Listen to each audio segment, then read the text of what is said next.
Live from Fargo and serving you on TV, online, and on the go. This is Valley News Live at 10.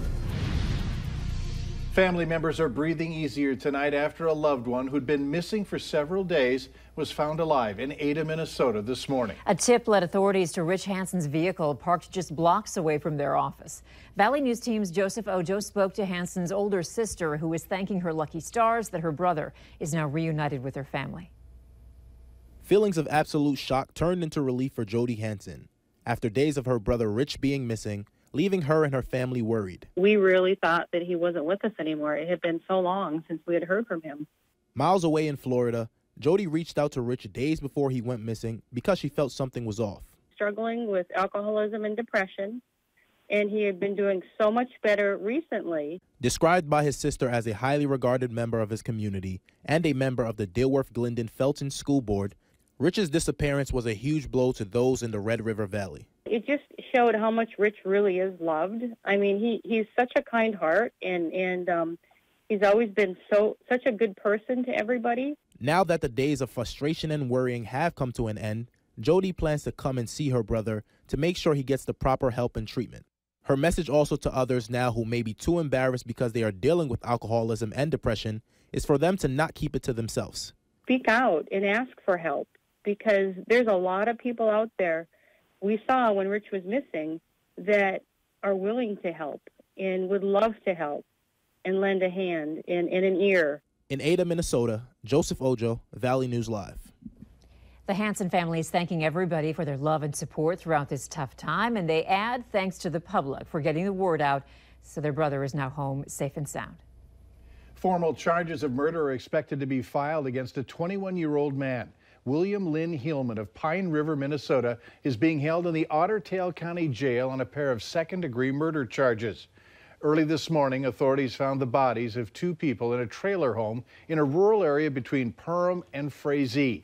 Now, names of the victims have not been released. Otter Tail Chief Deputy Barry Fitzgibbons said the victims' identities will be disclosed by the medical examiner after they are positively identified. Members of the community tell us they were shocked and heartbroken to hear about the deaths.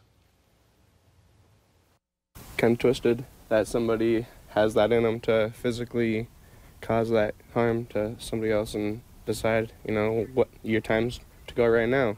Shouldn't be that way, Everybody has their time to go. You don't decide that, a bigger person decides that, not you. We also talked to a man who claimed that he is the father and the husband of the two people killed. He told us he doesn't know why it happened and is looking for answers. The Bush family is mourning tonight as former First Lady Barbara Bush has passed away at the age of 92.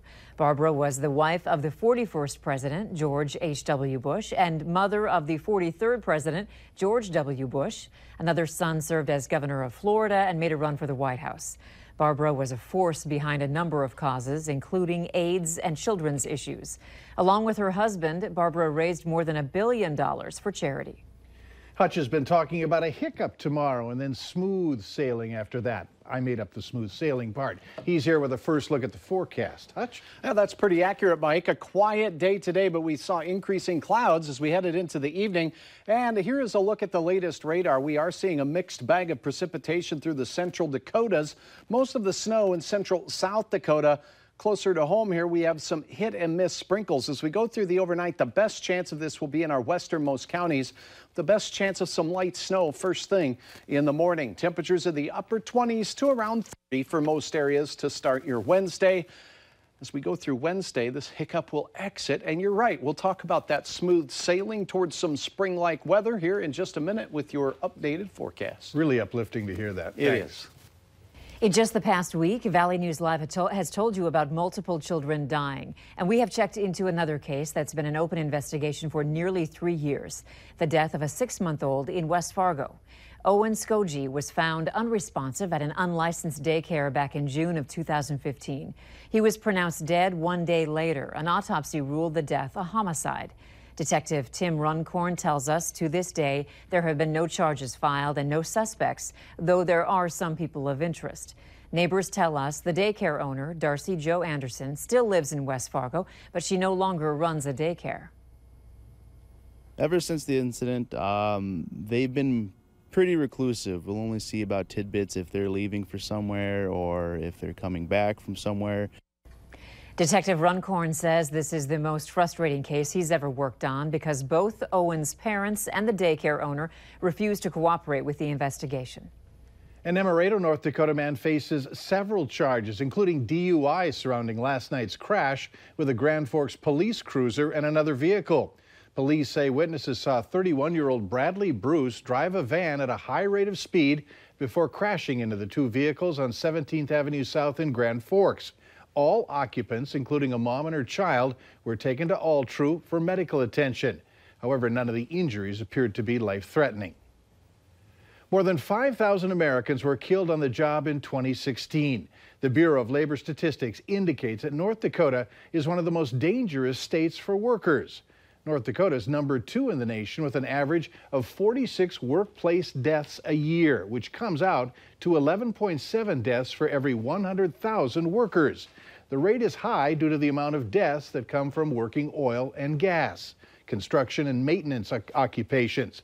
The only state with a worse record, Wyoming, with more than 12 deaths for every 100,000 workers.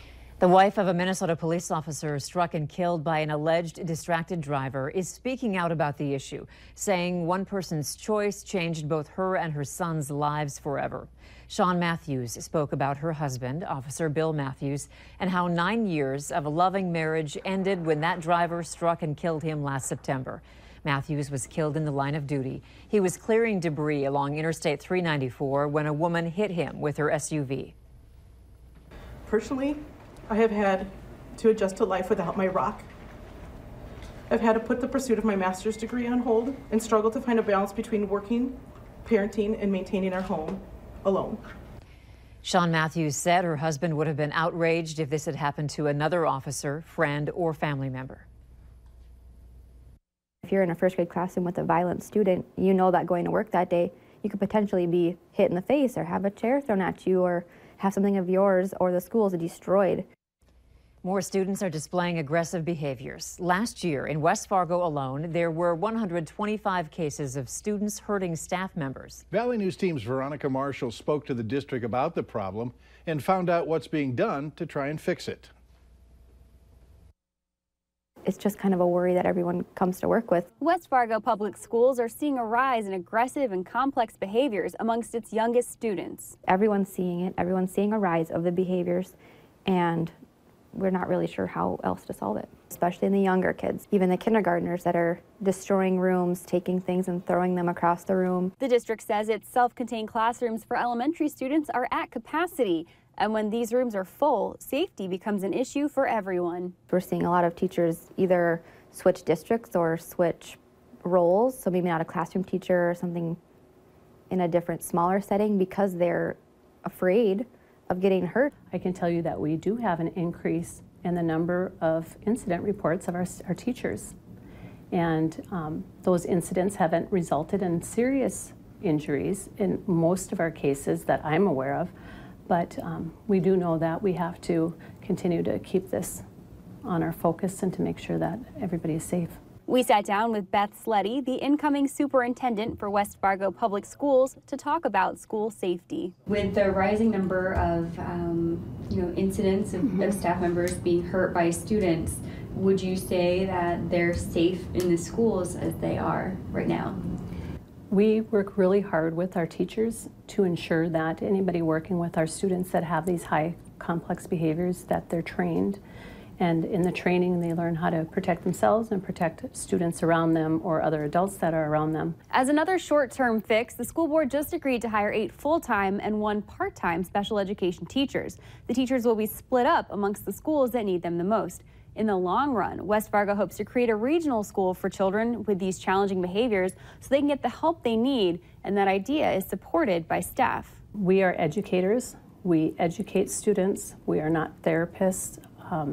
We do not have social work backgrounds, and so many of these students need wraparound services. We want to include everybody as much as we can, but it has to be safe, and every student needs to be safe as well as the teacher. In West Fargo, Veronica Marshall, Valley News Live. And we're told that plans for a new facility to help address this issue are still in the early stages. People may not know how to safely store or get rid of their prescription pills because of what's lacking on the packaging. And fatal drug overdoses may help with a national shortage. That's next.